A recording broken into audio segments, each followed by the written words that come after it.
ইয়া আইয়ুহাল্লাযীনা আমানু দুখুলু ফিস-সিলমি কাফা ওয়া লা তাত্তাবিউ খুতুওয়াতিশ শাইতান ইন্নাহু লাকুম আদুউম মুবিন। সুবহানাল্লাহ। ইয়া আইয়ুহাল্লাযীনা আমানু, ও আমার ঈমানদার বিশ্বাসী মুত্তাকিন বান্দারা, উদখুলু ফিস-সিলমি কাফা, তোমরা যদি ইসলামের মধ্যে প্রবেশ করতে চাও পরিপূর্ণভাবে প্রবেশ করো। সুবহানাল্লাহ। ইসলামে প্রবেশ করতে চাইলে পরিপূর্ণভাবে প্রবেশ করো।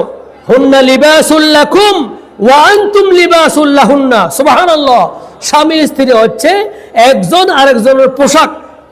বউর সৌন্দর্য স্বামীর জন্য, স্বামীর সৌন্দর্য স্ত্রীর জন্য। সুবহানাল্লাহ।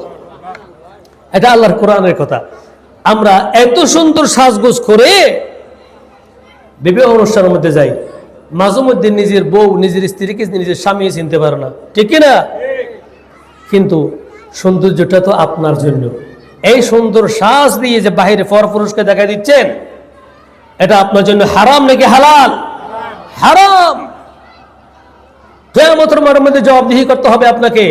আপনি কাপুরুষ হিসেবে পরিচিত হয়ে যাবেন। এটা কিন্তু কখনো করবেন না। আপনার যত সৌন্দর্য আপনার স্ত্রীর, সমস্ত সৌন্দর্যগুলো আপনার স্বামীর জন্য। এজন্য হুন্না লিবাসুল লাকুম ওয়া আনতুম লিবাসুল লাহুন্না। ইসলামের মধ্যে যদি প্রবেশ করতে চান, আপনি পরিপূর্ণভাবে প্রবেশ করেন। অর্ধেক প্রবেশ করবেন আর অর্ধেক প্রবেশ করবেন না, এরকম কখনো হতে পারে না।